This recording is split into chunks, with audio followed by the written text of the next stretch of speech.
All right, and welcome into another edition of Dues Hockey Hotline. I am your host, Matt Diegert. I have my co-host, as always, every Saturday morning from California, Beyond716. Welcome in, Beyond. Thank you. Happy to have you. Glad that everybody could join us this morning. Have your cup of coffee, listen to some Sabres talk on this beautiful Saturday morning. I know it's only 45 degrees here in Buffalo, but sun is still shining.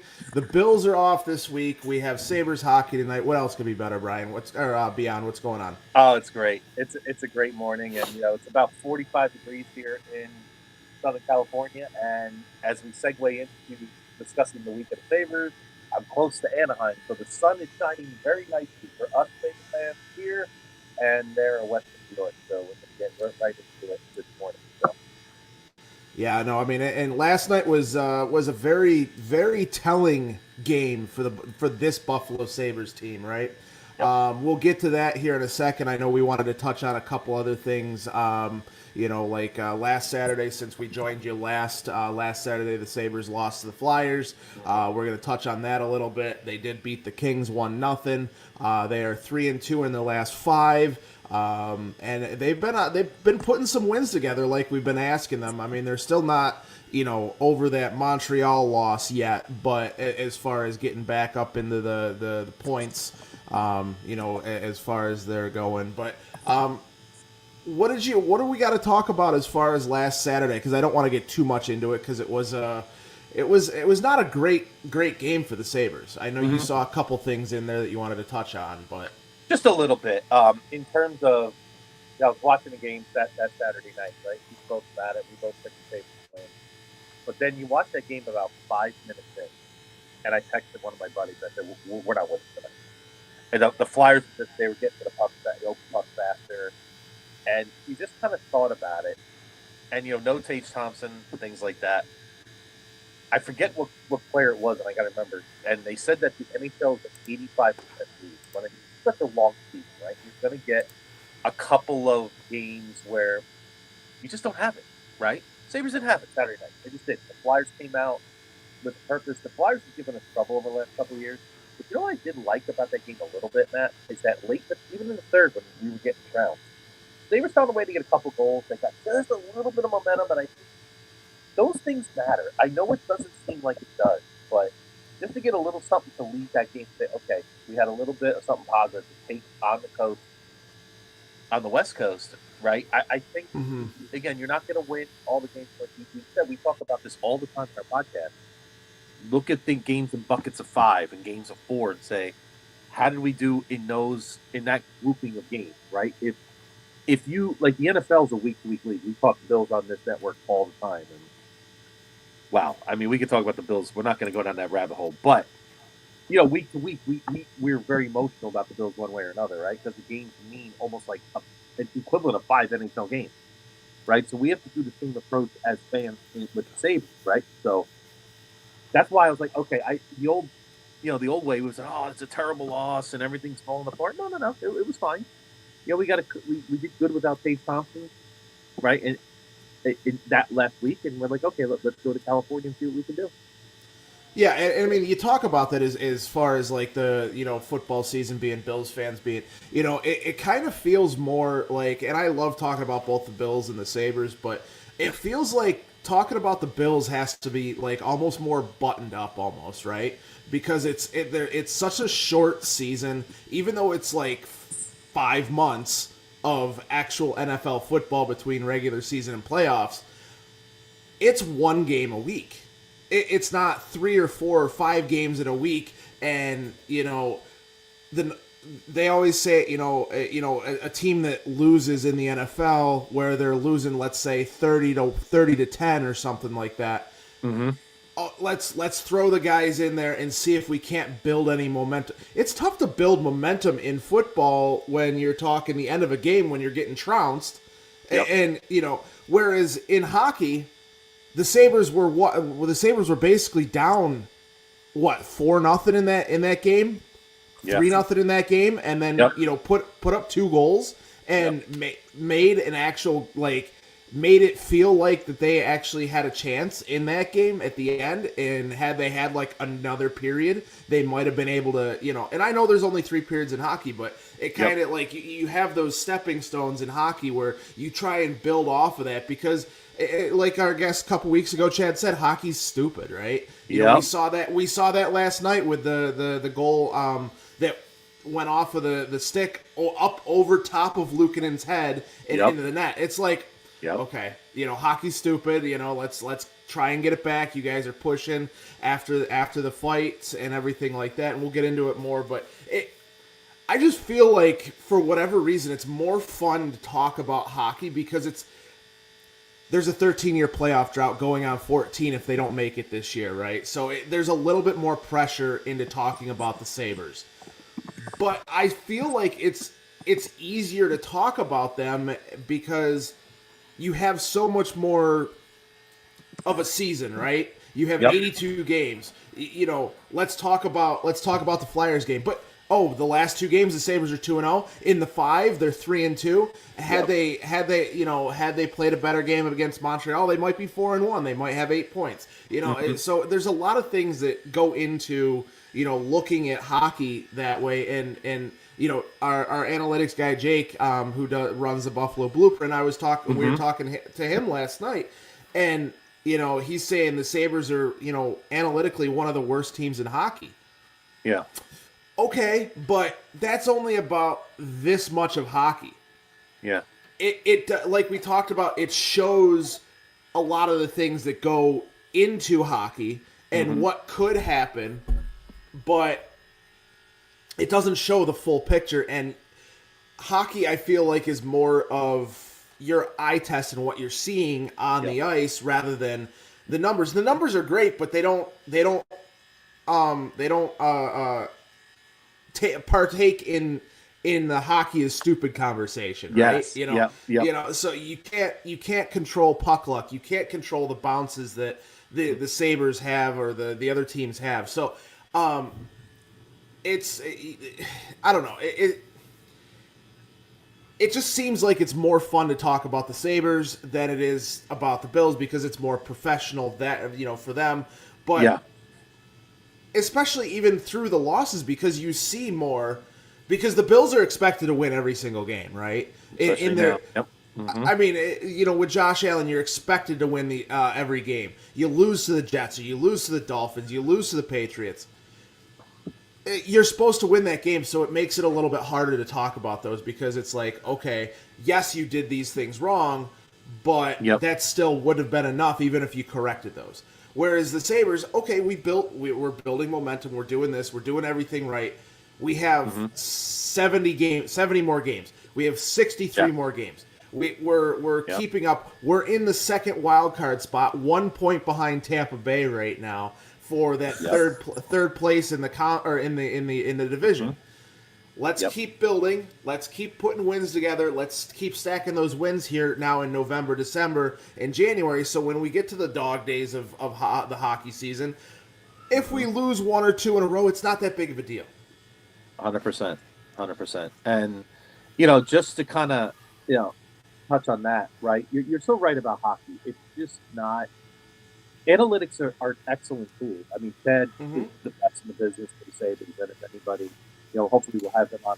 But if you're not following Ted DeMonis, you've got to do it. I mean, he's got to be high on your to-do list as a Sabres fan. I promise you that. And his charts and everything are amazing. Yeah, it's amazing, and it does provide a great guide to see. Okay, if I have 2 players that are a little bit similar, maybe there are certain parts of their game where the analytics can kind of expose certain things that need to be worked on, right? And I do think there's a great tool. But like in baseball, I talk about this with my buddy all the time. Analytics are a big part of baseball, right? If you have a great base runner on first base, and the psychological thing he's doing to that pitcher, and he's got to account for keeping him on first base or he can steal second in a big game. Can analytics really tell you the story of what mentally that does to a pitcher? No, it cannot, right? I'm going to take you into last night, okay?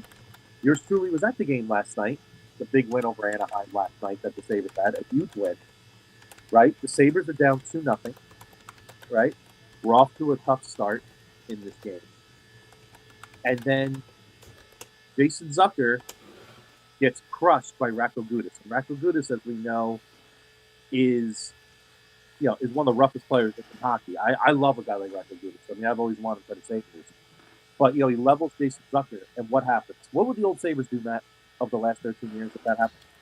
I said some pretty choice words when we were talking about it off the air, but I'll be nice about it. They probably would have just went in a corner and died. Yeah, they would have went, most of the time would have went in a corner and died. And we always think about the Milan Lucic running over Ryan Miller. You remember that whole big thing back in the years? Yeah, and they literally just, you had players like Gaustad, Coletta, you had, the guys that were a part of the Ottawa and Sabres brawl. Yeah. And they don't go stand up for your shocking Hall of Fame goaltender. Yep. But what happened last night? Bam. Connor Clifton, immediate response, right? Yep. 2 minutes later, Zach Benson.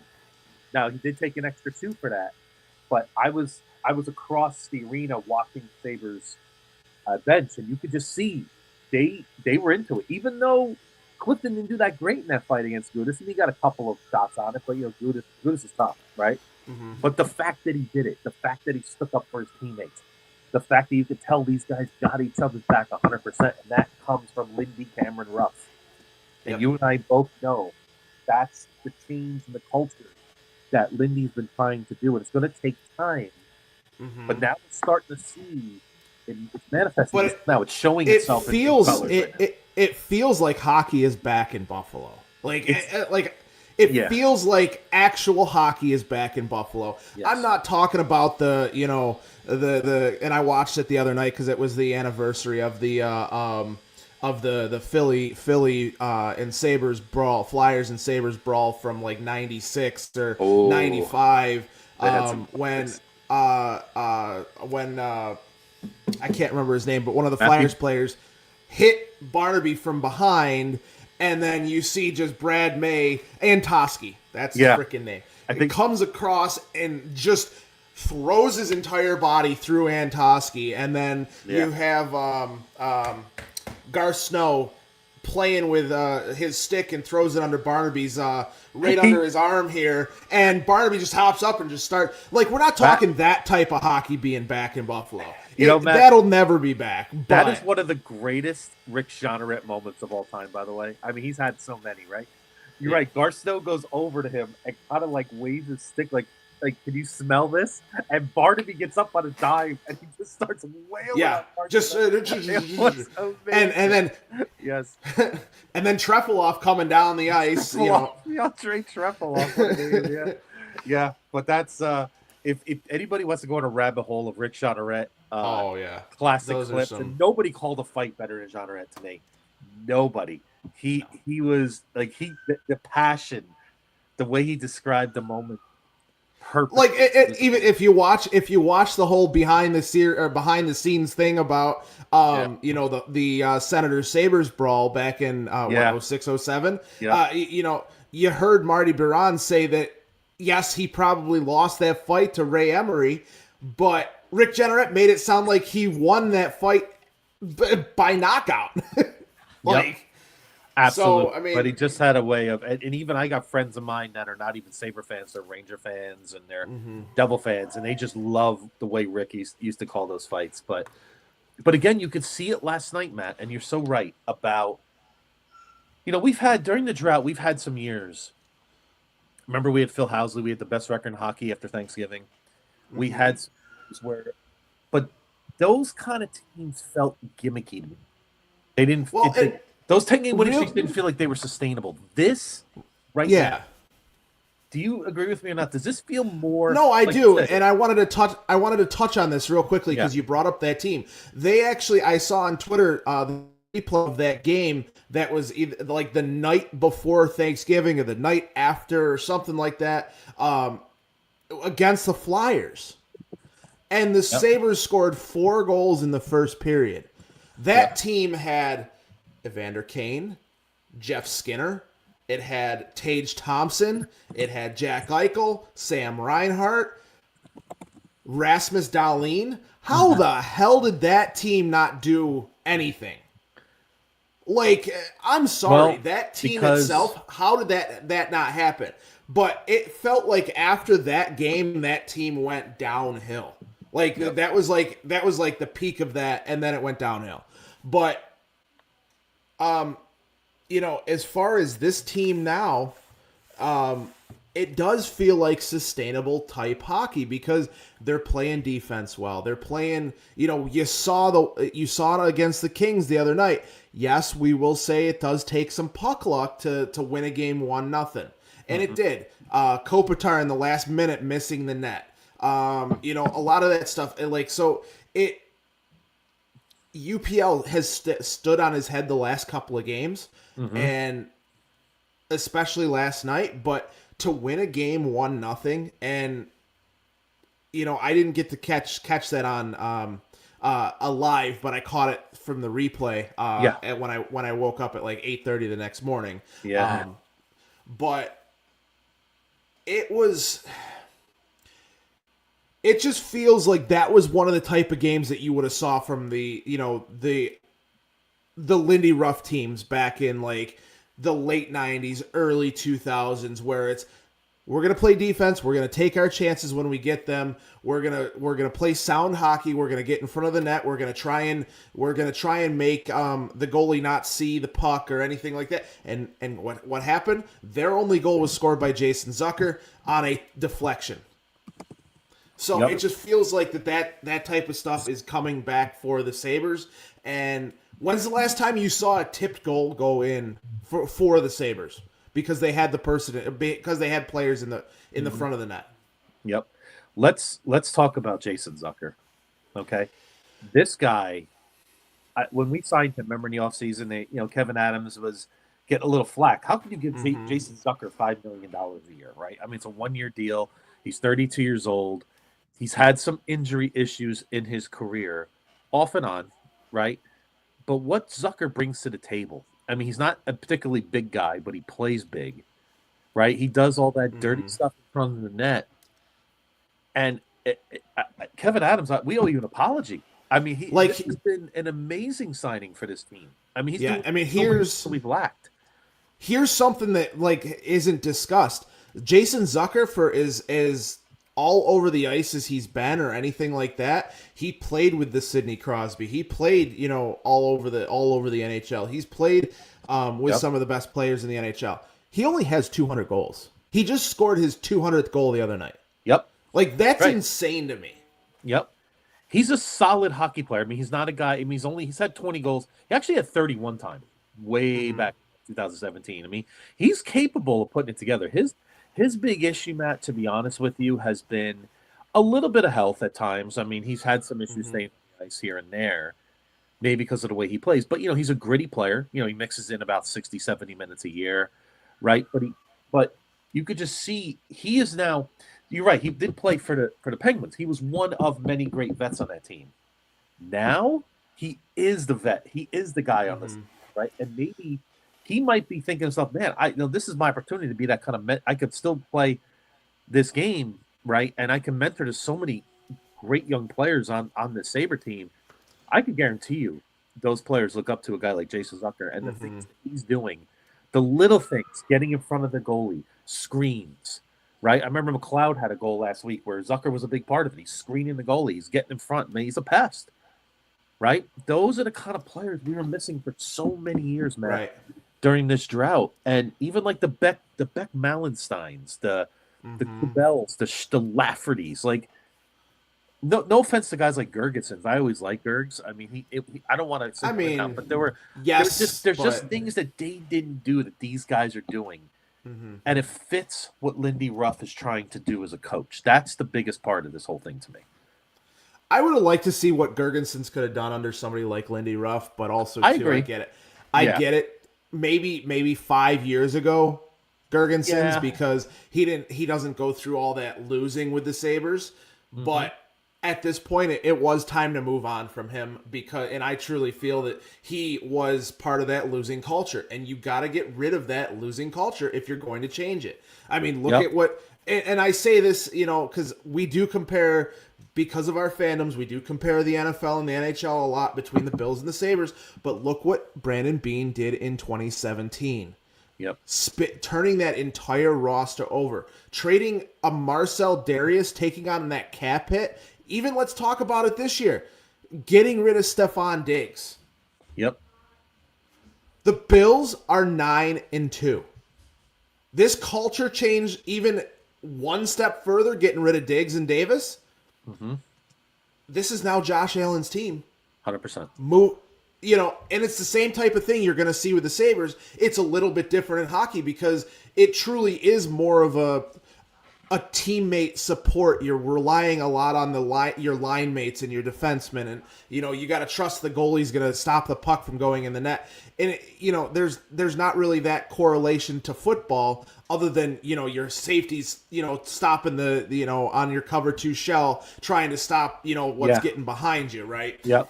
So there's really not anything like that where you have a single player that's playing the entire game. Yep. Absolutely. You mentioned, like you said, hockey's definitely a different dynamic than football in terms of chemistry on the lines, right? They mean so much, and off the ice. I mean, this is a brotherhood, and what's one of the biggest things about this Bills team too? The brotherhood these guys have. It's incredible, right? You saw Mari Cooper's comments after the game, right?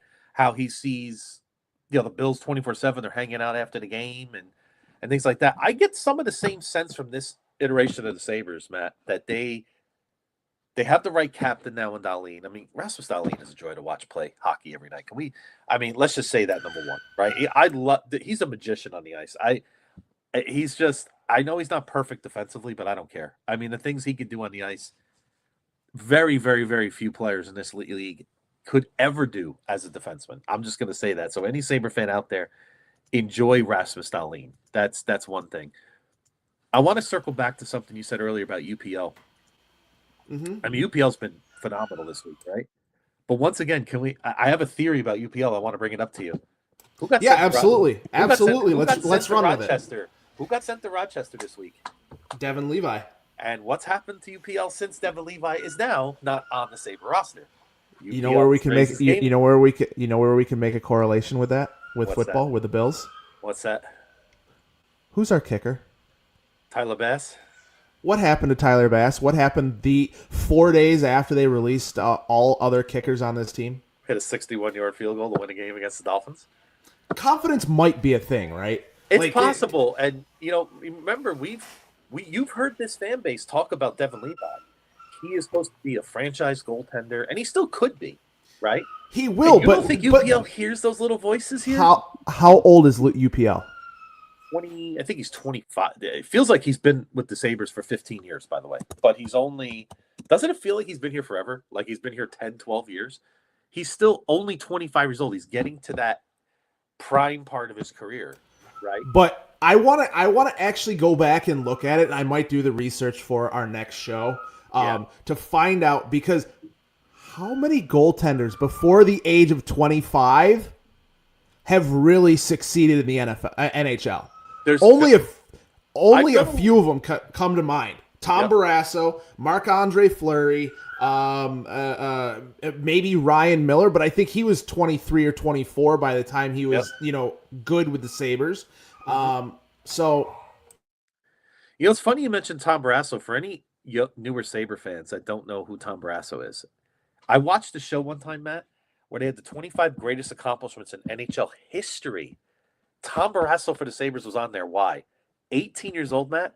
He won the Calder Trophy, and he won the Veneza Trophy, right? And he won what's called the Jennings Trophy for giving up the least amount of goals in the season. At 18 years old, came straight from he didn't play any minor league hockey. He went right to the NHL. You know how rare you may not ever see that again. You will never see that kind of accomplishment. Tom Barrasso, again, his numbers may not show it if you look him up because the game was so different back then. I was always sad. Yeah, I was always sad that I didn't get to see him in a Sabres jersey. But you know what jersey I did get to see him in? When? Who? For two Stanley Cups with the Penguins. Yeah, that's Penguins. Right. Yeah, absolutely. Something Tom we're Barrasso, used to, unfortunately, seeing Sabre players play in another uniform winning Stanley Cups. Yeah. But let's hope we can change it. But, you're right, though. I did a deep dive on that a little bit, Matt, about the goalies. I Like, look up guys like Vasilevsky and Yuri Saros and even Shesterkin. That I think he's the best in the world right now. You're right. It's about 25 years old is about when. I mean, I think Vasilevsky had a couple great years at 23, 24, but even where Levi is not the best to start. And I think, but I wonder if that does play with Luukkonen's head just a hair. I could be wrong. It just feels like when he's not on the roster, he has played much better hockey than he does when Levi is on the bench and kind of, right? It's like that backup quarterback, that phenom in high school, right? That hits the roster. He's a freshman, right? And the seniors feeling the heat of this, or the juniors like, man, I got this, or in college, I got this phenom that came in like the Manning kid in Texas, right? You don't think the starters are going to feel the heat of a Manning sitting on the bench? I mean, of course they are, right? So maybe it's similar a little bit right now with Levi. I don't know if that's the case, but kudos to Ukko-Pekka Luukkonen last night. He kept us in that game last night when it was 2-0. That game could have easily. Frank Petrano had massive chances late in the second period last night to take a 3-0 lead. I mean, golden opportunities after golden opportunities. And Luukkonen stood tall and kept us in that game. And you know what I love about that game last night? Too, we tied it 2, right? We get the 2 quick goals, right? Mm-hmm. Third period, again, you got a Western Conference team. Remember what we did against St. Louis? I believe it was was it St. Louis? Remember we held the puck late in the game when we got the overtime, and you could see the Sabres shift into. They were still sort of attacking late in the game, but they were very. Every time Anaheim had a little break, bam, we got 3 guys back there. We're taking care of business, right? That's where the Lindy Ruff comes into play, right? Where I think he's teaching these guys how to play hockey 60 minutes and listen, when we went to overtime, I'm sitting there and I'm talking to a Ducks fan next to me. I said, I got to tell you, I'm pretty happy no matter what happens here. I mean, we were down 2-0, right? We grind a tie. If we lose, okay. I mean, it was a good game. We found a way to win the boot to bonus. I mean, we walked out there without a point. I'm like, okay, you're always disappointed when you see a game live and the Sabres lose. I'm going to tell you about that in a second. You ready for this, Matt? You want any crazy stats this morning? I've lived in California since 2007. Okay. That was the 15th time I've seen the Sabres live in Los Angeles or Anaheim since I moved here. What are you, 1 in 14? How about 113-1? Last night was the first one I ever saw. That's crazy. I go Wednesday night against LA, they win, right? Because usually when the Ducks and Kings play, it's usually back to back. Right. Driving to Anaheim for me is 20 minutes. Driving to LA is a whole other animal, as anybody's been to Los Angeles knows. That could be a nightmare traffic-wise, right? So I'm like, nah, there's no way I'm making these games. And then they win those, right? For the first time since I moved to California, which was the year we had Drury and Briere, folks, just to tell you how long it's been. That's the first time I saw the Sabres win live, Matt. I was gushing. I couldn't believe it. I was like, I don't know what this feels like. I always seem to pick the loss, and it was just horrible. I said, this is crazy. But just a great. Well, I mean, I get it. You look back at a bunch of those teams that you play, that you had to go watch, whether it was LA or whether it was the Ducks. I mean, the Ducks had anywhere from Corey Perry and Getzlaf and whatever to now they have Zegras and not much else. They have John Gibson in net, but Ryan Ducks are Strome building. Ducks are building. They have building. some good young players. Matt, if I had a second team, maybe it's the Ducks. I follow them because they're so close to me. I go to their games sometimes and stuff like that. But they're building a really nice roster. And John Gibson, John Gibson is capable of stealing games, and he was starting to look like that last night early. But again, just the fact that the Sabres stayed the course and just found the way to see. And I love the reaction of his team after Yuri Kulik scored his game winner last night. Mm-hmm. You could even see Yuri was a little bit emotional after that goal back. He was feeling the emotion. Clifton goes and gets the puck, and they're giving him the puck, and it's just these are the kind of games. He got the vest last night too. The vest in the was big, yeah. He loved it, and you could see for a young kid like that we it's just so big. I mean, again, there's so many other things. Another unsung hero that we want to speak about, this other trade that Adams made, Ryan McLeod, folks. Yeah. I know we gave up Matthew Savoy, and maybe Matthew Savoy turns out to be a good player in 3 years. I don't care. because Ryan McLeod, what he gives us now, what was he? It was 10. I think it was 10-1 in faceoffs last night. He was winning every draw, right? Mm-hmm. I mean, just the speed. When your top two centermen go, what would that be? Because he was 10 of 11 or 11 of 12. So he only lost Something like like one that, face yeah. off. But even still, 10 and then Yuri Kulik 10 and out of 23 faceoffs. So your top two centermen go 20 of 23 on faceoffs. That's absolutely absurd, and you should be winning every single game when your players are doing that. Yep, absolutely. I mean, it's go ahead. No, and just think about McLeod. We lose Tage Thompson, okay, for 4 games. Big loss. I mean, Tage Thompson's a point a game or more player. He's a huge goal scorer. What's our record since Tage Thompson? We won 3 of our last 4 games. Yeah. And having a guy like McLeod now is so important to that because he's stepped in and he's done a very solid job, filling in for Tage in many situations.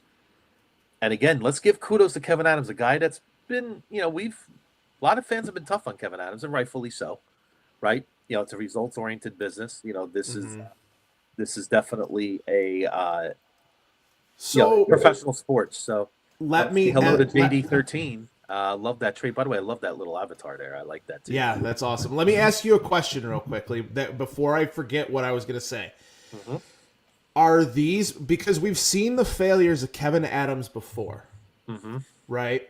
Are these Lindy Ruff type moves, or are they Kevin Adams? Like, I get he's got to be the one to negotiate the contracts and everything like that, but are they more of Lindy Ruff being like, I want this guy, or I want a player like this, go get me somebody like this, here's a list of whatever, these are the types of players that I want, you go find them? Or is it Lindy Ruff's like, I played against this guy when I was coaching Dallas, let's bring him in, let's try and bring him in? Or, Jason Zucker, is that, like, I feel like this is more of a Lindy Ruff, my hands are on these type of players than it is more Kevin Adams. And I think that's more proven with the track record of Kevin Adams along the way. What do you feel like that? I agree with you for the most part. I mean, I'm sure a GM ultimately makes these decisions more majority of their own. There's a lot of factors that go into it. Like Lindy Ruff could want a player, but do the Sabres have the assets that the other team wants to trade for? Does it fit within the cap? I mean, the hard cap makes everything difficult in this league, right? But especially with the lower end players, I mean, not to say these guys are low players, but the Malensteins, the Laffertys, they have Lindy's fingerprints all over it, right? And Zucker, again, maybe the Sabres did have to overpay him, but the Sabres had the cap space. They're like, hey, let's spend the $5 million. Let's get a guy like Jason Zucker in here. Maybe because the culture's been so bad in Buffalo, Jason Zucker's probably thinking, hey, I had other offers to go to Colorado for $2.5 million, or I had offers to go to Vegas for $2 million, right? And a buddy says, hey, listen, let me go to Buffalo for this money, and I can make an impact. Sometimes you got to overspend a little bit. And then once the culture changes in a year or two, Matt, then the Sabres can go out like the Bills do right now. We get players that come in. Hey, I want to play with Josh Allen. I want to play with Josh Allen. I want to play. Yeah. Right? No, I mean, it's not like as much as I love, the Ryan Fitzpatrick era and Tyrod Taylor, and nobody was like, I want to go play with that guy. It was Mario Williams having to have like a 4-day saga, whether is he has he left the airport, is he still here, is he in Buddy Nix's office, like what's going on?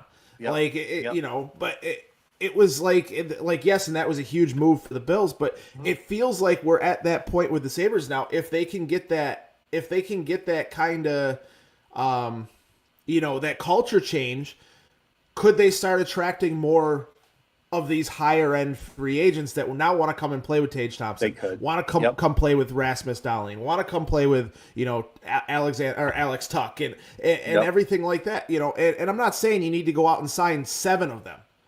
Like you add like we talked about, maybe in January the Penguins are completely out of it.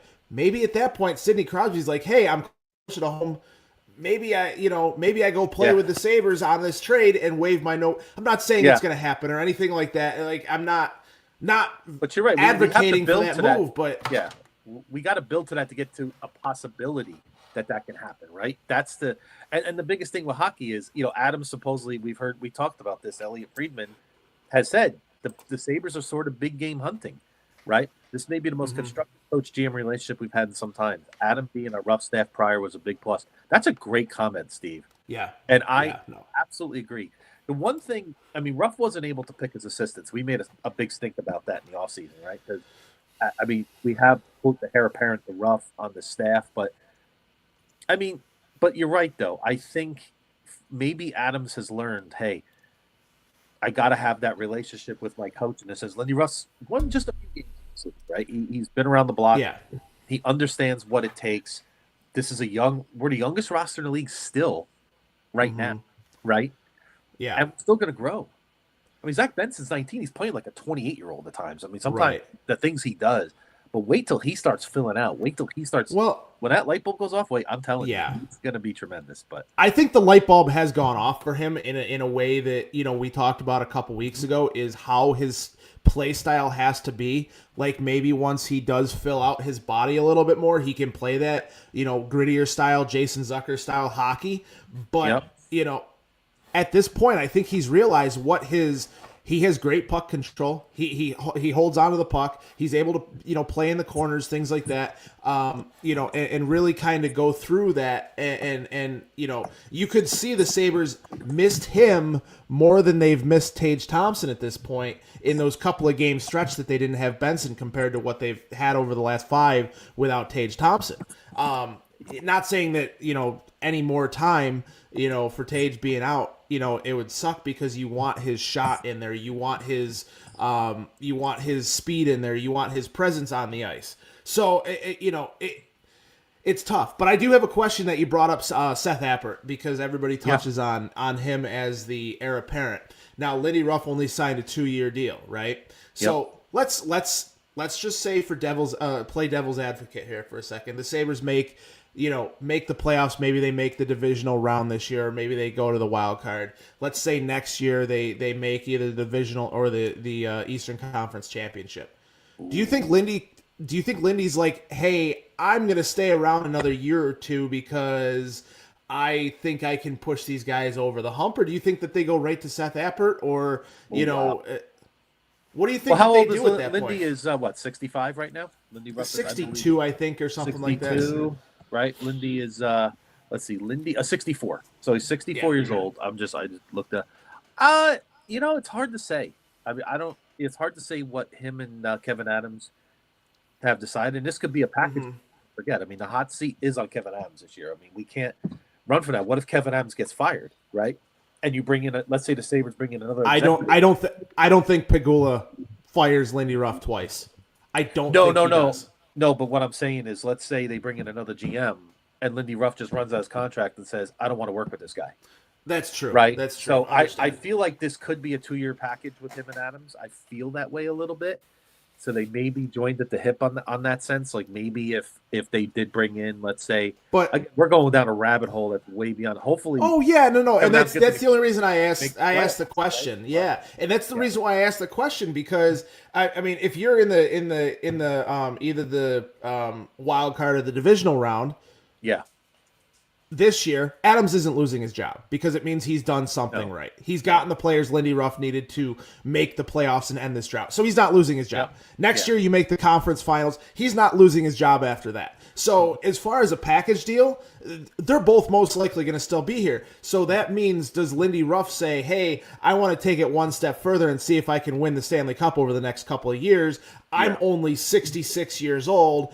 If I can win a Stanley Cup with Buffalo, win my first Stanley Cup, I think he would do it. Yeah, I think it's kind of open ended at this point, Matt. I think it all depends where we are as an organization. All depends where Lindy is health wise. Yeah, I mean, Lindy's in great shape for 64. He looks great. Right? So I wish I could look that good at 50, and he looks great at 64. Yeah, but you know what I mean. It's just I think it's something we'll have to gauge. But I mean, Lindy Ruff is Buffalo, folks. For any, I mean, he was a captain. He's been here since 1980. I mean, he lives, breathes, sleeps Buffalo hockey. This is what he is, right? It's all about fit. He did an excellent job in Jersey his first year. It fell off last year for a lot of reasons. right? But he needed to come to Buffalo, and the Devils needed to move on to another. It was a win-win for both teams, right? That's how I looked at it. Like And how Josh Allen says, it is my goal, it is my mission in life at this point to bring a Super Bowl to Buffalo. I think that that's where Lindy Ruff is at this point, and why one of the reasons that pushed him to come back here. Yep. Because he wants that. He wants to hoist the Stanley Cup in Buffalo. He wants to be. Yep. You know, this year, Matt, it's all about the playoff. For me, it's all absolutely about the Buffalo Sabres have made the NHL playoffs. Then we can go. Let the Jets have the mantle for the longest streak in North American sports, which they will carry another year. So now it's time for the Sabres to take that from the Jets and put them alone. But, that's what this year is all about. If we got to the first round and got blasted by the Florida Panthers in the first round, Matt, I'm fine. I'm good. Hey, I'm good. As long as it's not a sweep. As long as it's not a sweep, I'm fine. Get a gentleman's sweep. You lose in 5, as they say, right? You get that extra game. You get that experience, that little taste of making the playoffs. Let those Sabres players look. Let them do the handshake. Let them see Florida celebrate. Give them that little pit in the stomach. Like, man, I want to come back and do better next year, right?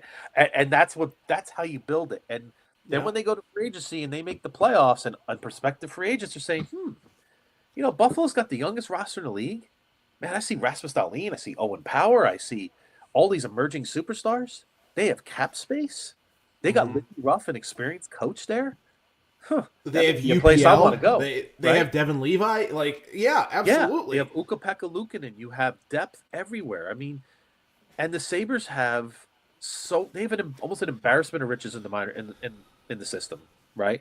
But again, the hardest part about the NHL that most real fans get it, right? But it's not like football. You have these no movement clauses that drive me crazy, but it's just inevitable, right? We can't just go out to Sidney Crosby. Oh, Sidney, you're coming in. Now it doesn't work that way. They have to agree to it.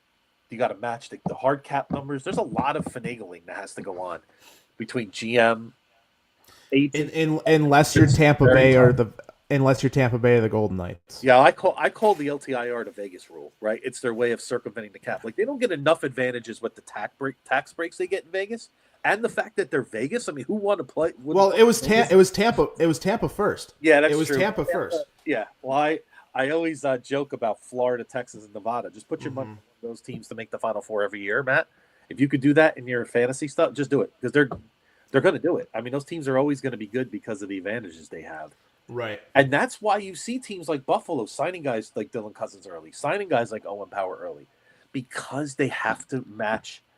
They have to go against these lower tax markets that have little advantages over the bigger tax markets like New York. Yeah. Montreal did it. Montreal signed their whole core early because Montreal's got the worst tax. I don't know if you ever heard Omar Vanek on hockey with Peters in the Bay. He's a great spot there, by the way. Yeah. He talked about, I think it's 58% of his money was taxed in Montreal. Like, he was like, yeah, it's unbelievable. Like, it's gone. Like, Montreal is one of the worst tax places in the NHL, but that's why they have to be preemptive and do these things. And that's why the Sabres took the chance with Dylan Cousins. Took the chance with Tage Thompson. I do want to, absolutely, but I mean, but right now, just to recap this week a little bit, what a week, man. I mean, we're 2-0 on this trip in California, right? Without Tage Thompson, maybe Tage Thompson plays tonight. I want to ask you, the Buffalo Bills are notoriously known for being slow with players coming back from injury, and I think that's a good thing in a lot of ways.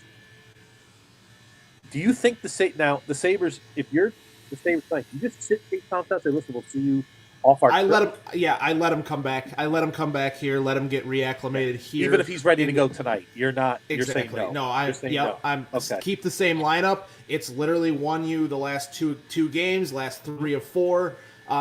Let's continue moving forward with what we have now.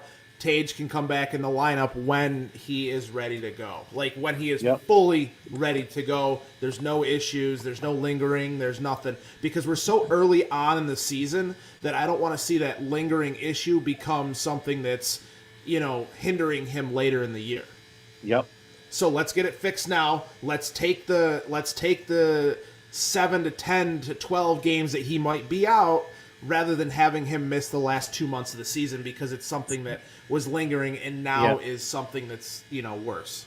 We gave ourselves a little bit of a cushion with this little push we've had. In terms, again, you want to win, tonight, but we don't play till next Wednesday, only against Minnesota next week. And then we got 3 and 4 next week, right? So you got to think about that in terms of, hey, tonight they're in San Jose, right? A team that's rebuilding, a team that. But I'll tell you what, I've watched San Jose a few times this year. They're a pesky team. They're playing hard every night. You'll get Ackland Celebrini, the number overall pick. I really like this kid. He is. Yeah, just watch him play. He's a good kid. He's good. He's a good player. He's going to be a good player for a long time in this league. Just based on his. That's a good question here.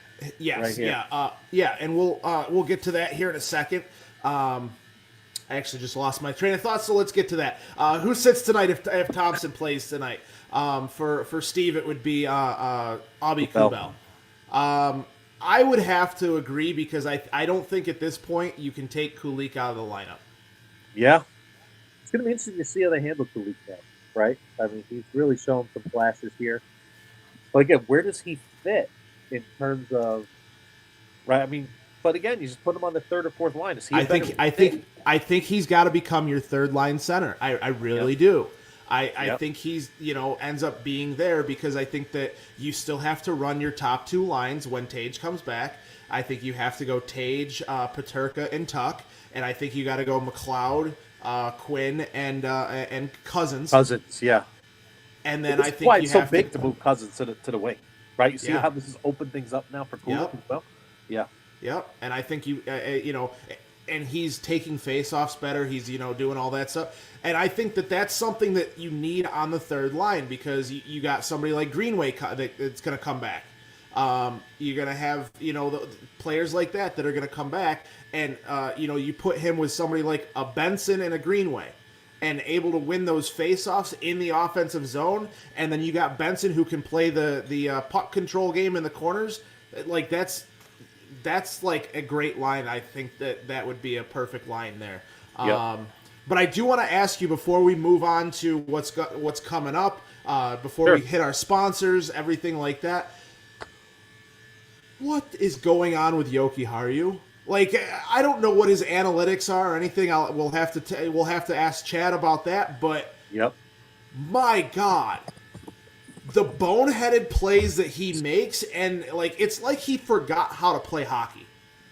Yeah. Yeah, he's a frustrating player. There are times he plays solid.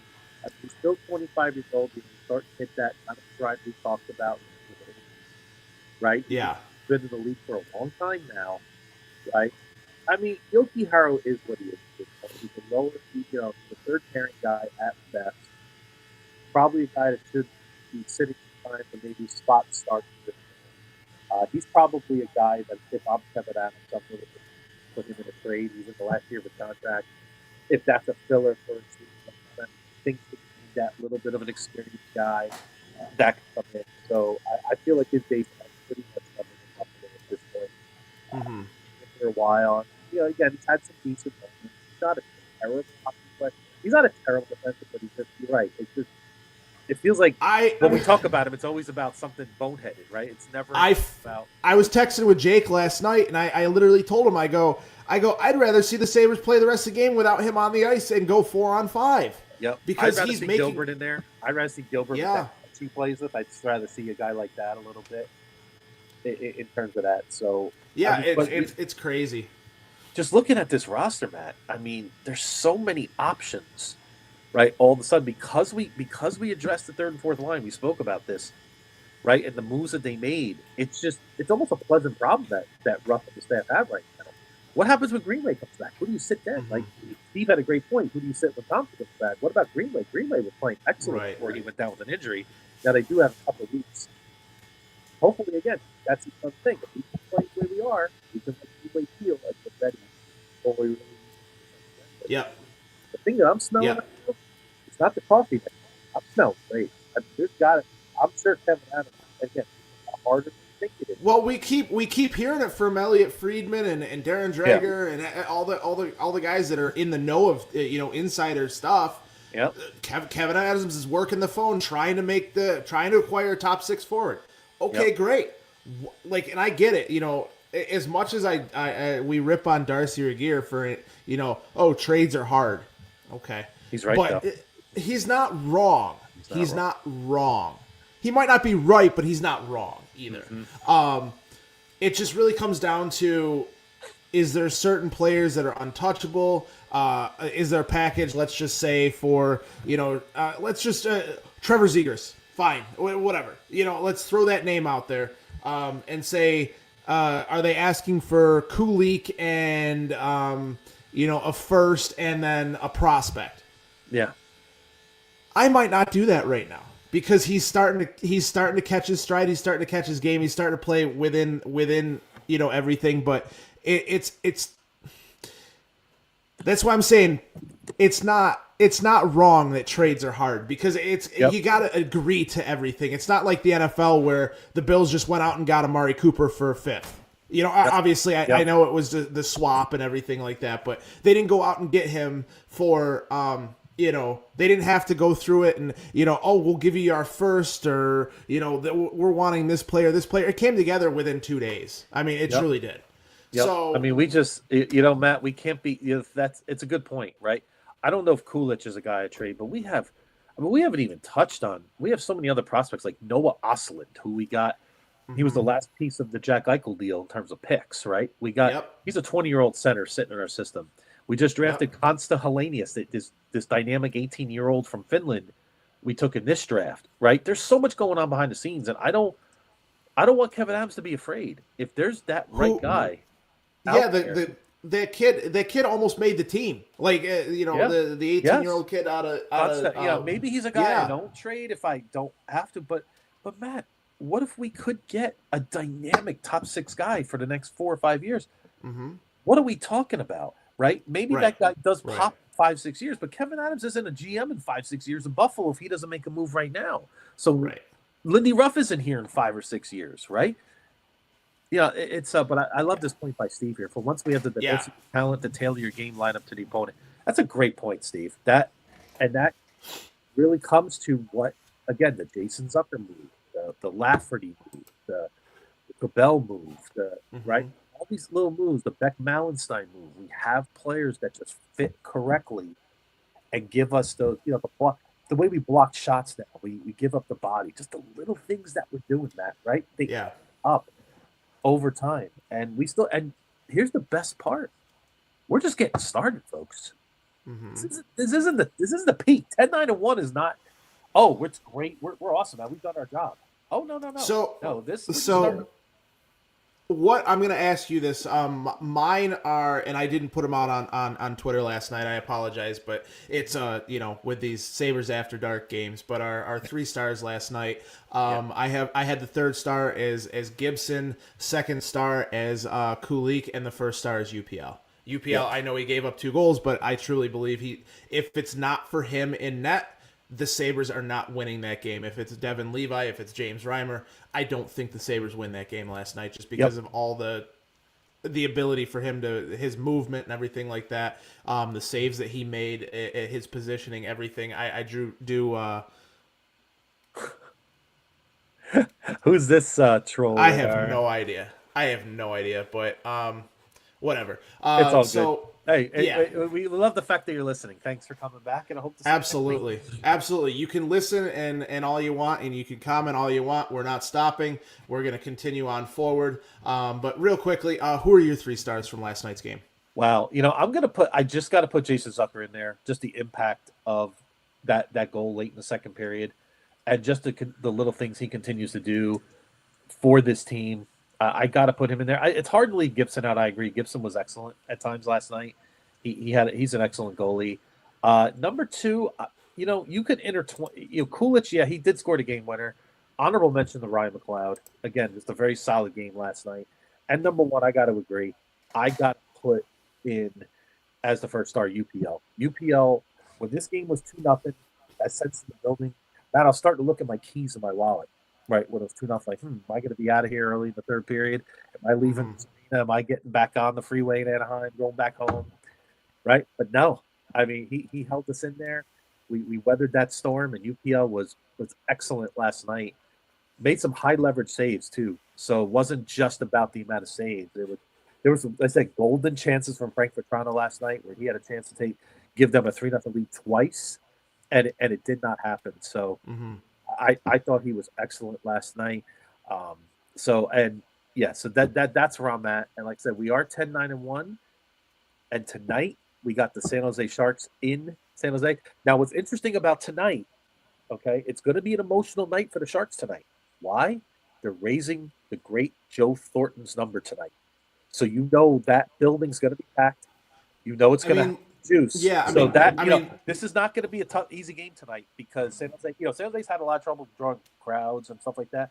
But I'm pretty sure Joe Thornton night's going to bring some fans in that arena tonight on a Saturday. So don't think for a second this is going to be an easy game tonight. I mean, you look at what the Sabres have done over the past couple of years, raising Ryan Miller's banner, raising Jenneret's banner, doing all these things, when they have, special nights like that. I think that they won every single one of them in recent history. So, I mean, you see how much that really gets these players up for. Not that they have to get up for anything, I mean, let's be serious, they're NHL hockey players, but they do put that extra gear, into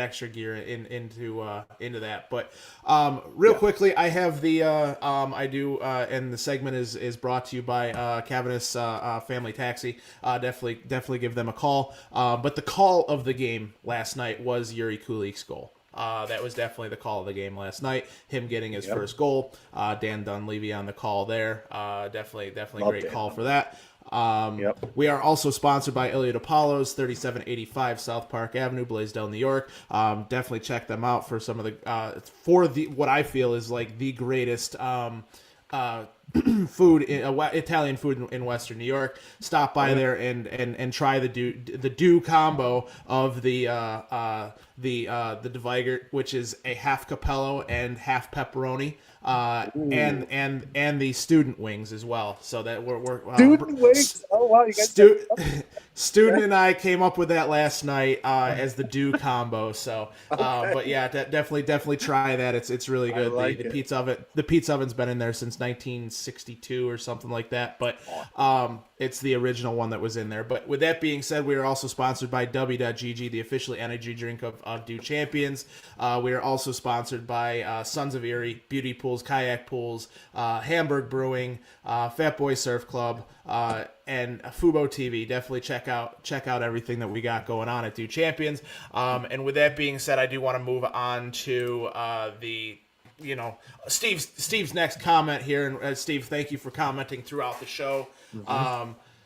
He cannot wait to see how we play tonight. They finally got past the 500 mental hurdle. I expect they will skate with some juice and confidence tonight. I also agree with that as well, especially against a younger Sharks team that's going to be coming out on fire. I think that they're going to have to, for probably the first 10 to 15 minutes, maybe even first period, have to weather a storm a little bit because of that Joe Thornton banner raising.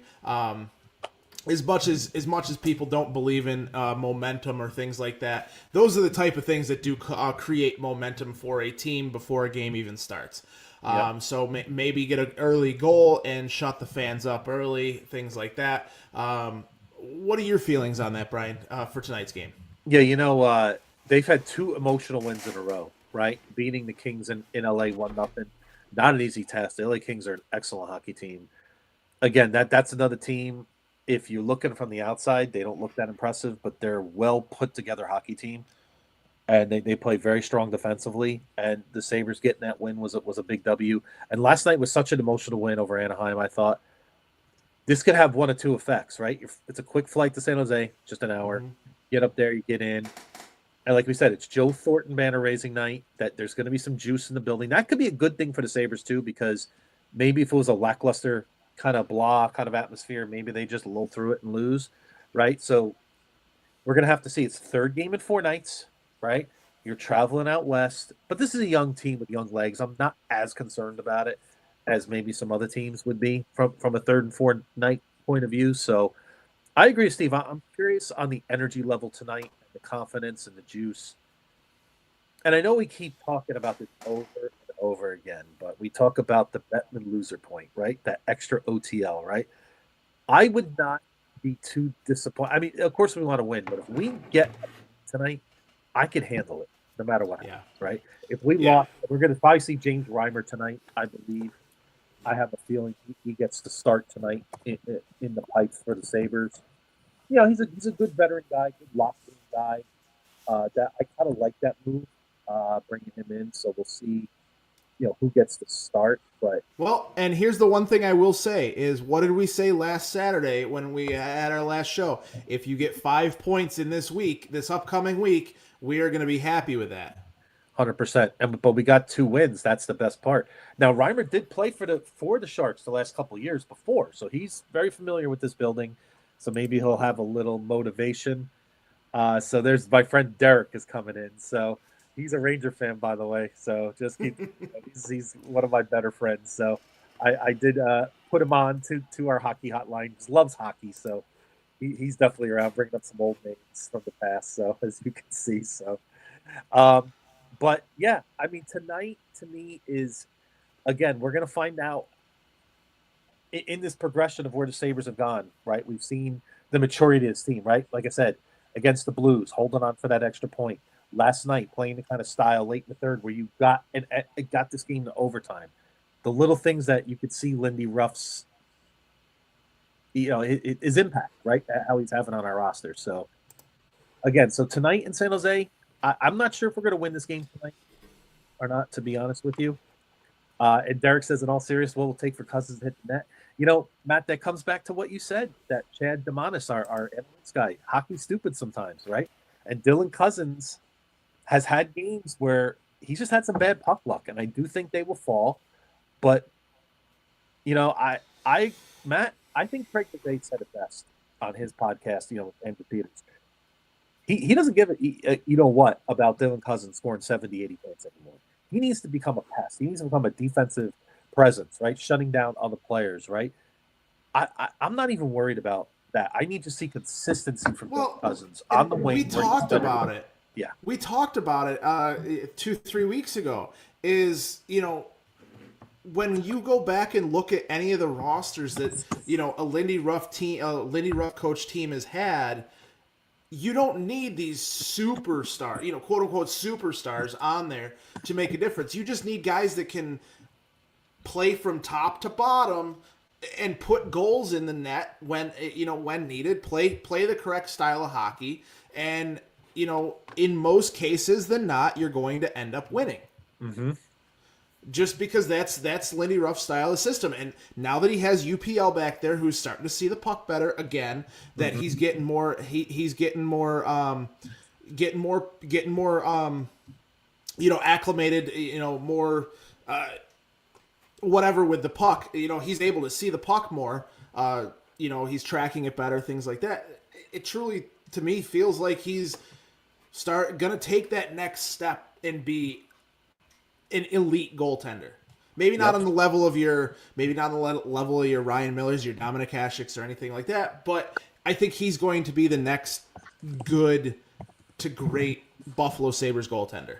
Yeah, I think at the very least UPL is a solid number one at this point. I feel like maybe not a top end number one, right? I mean, to put those guys in the upper echelon, right? That I don't think UPL is ever going to hit like Shesterkin or Vasilevsky levels, and that's no offense to UPL. I mean, those goalies are very, very, very hard to find, right? But UPL at the very least could be a very solid or above average number one, which I think for this team with all the offense and defensive upside we have would be just fine. I don't think and then couple that with the Devin Levi once he matures and mixes in, that could give us a phenomenal tandem all year. Could you imagine that? We could say, we won't have much of a drop off. That's hurt us in the past. That hurt us last year with Eric Comrie. What was he, 2-8 or 2-9 last year? I mean, he was terrible. That's one of the reasons why we missed the playoffs.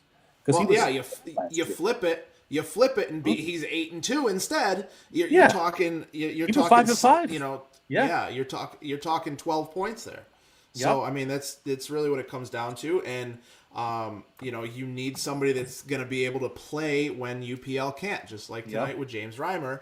and we'll see what he has tonight. To see if they need to bring Devin Levi back up and get rid of James Reimer, and but I do think that he's going to be definitely going to be in place for that. So yep, absolutely.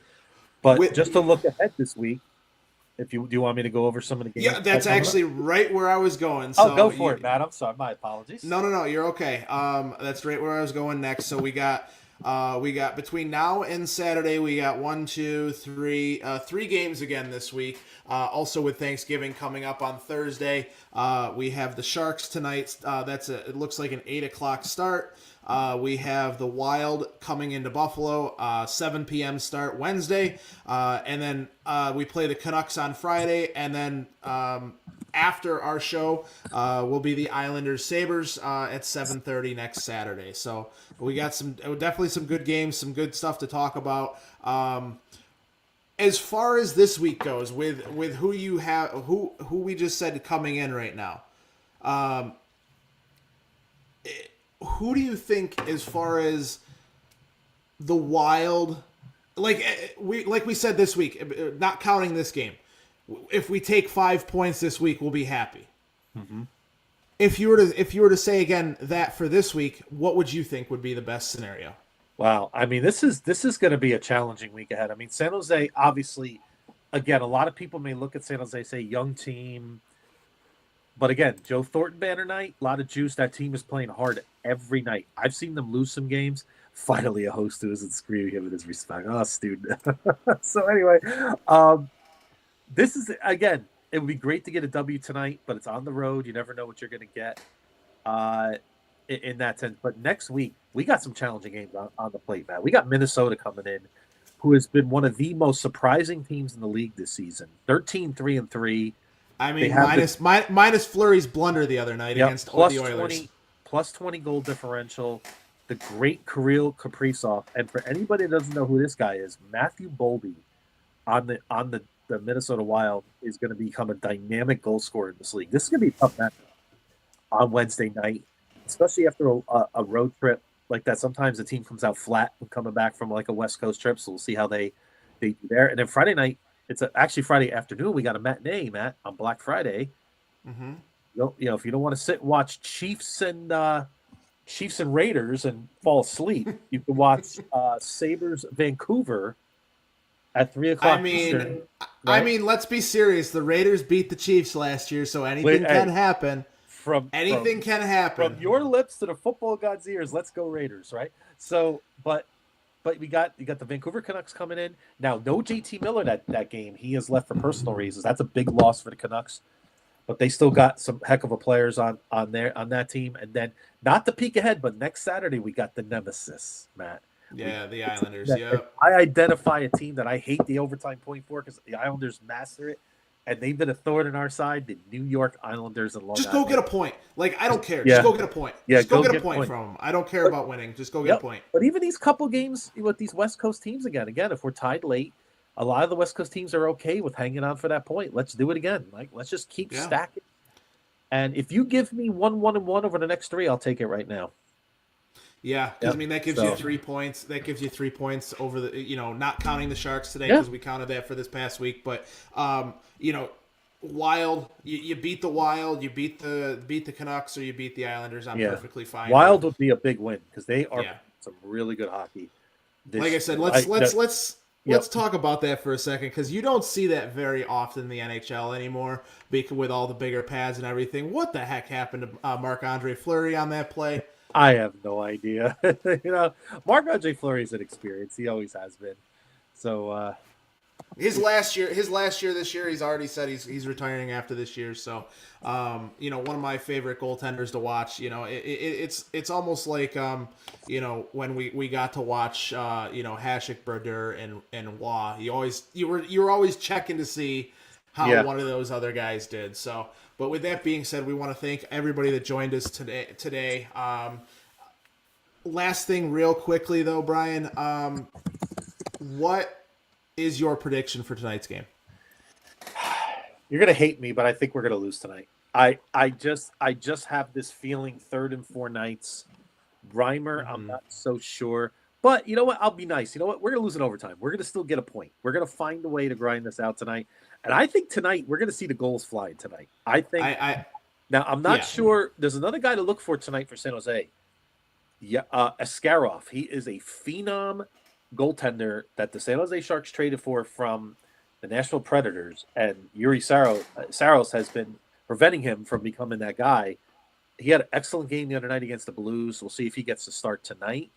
So, again, think Devin Levi, maybe even a little bit higher of a ceiling than even Devin Levi, if you can believe, in that term. Like, this guy is supposed to be all the good. So we'll see how. But again, with a young goaltender, you never know. Maybe he's got it all tonight. So, what do you got for a score?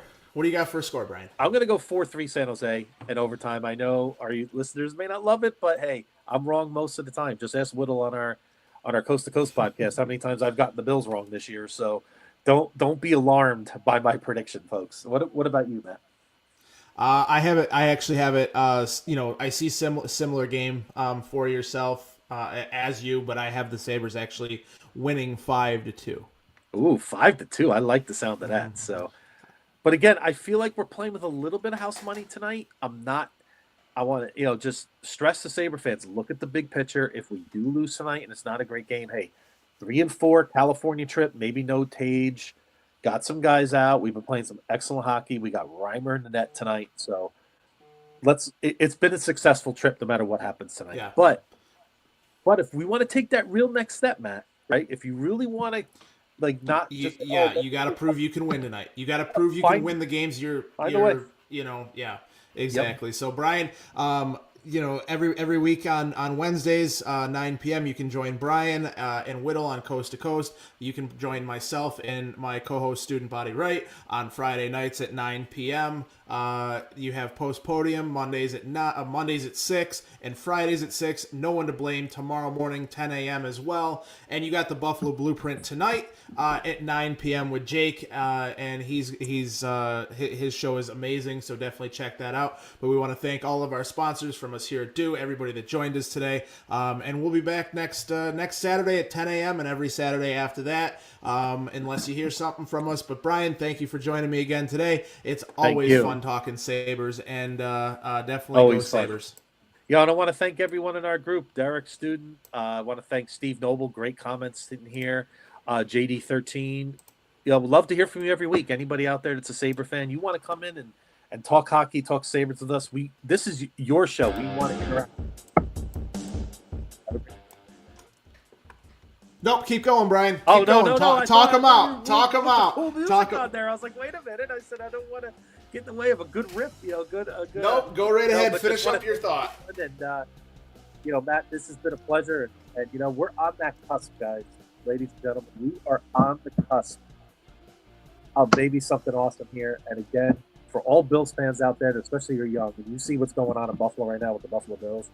If you put the Sabres in there, you start getting magical springs. I mean, you're going to love it. You and I have lived through it as fans, and I really hope that our fan base, especially the younger fan base that hasn't had the privilege of seeing that, I hope they get to experience it too. So let's go Sabres, and let's keep pressing on and see how this team looks come next week. Absolutely, Brian. Thank you for joining me. Thank you, everybody, for joining us. And again, thank you to all of our sponsors. Have a good night.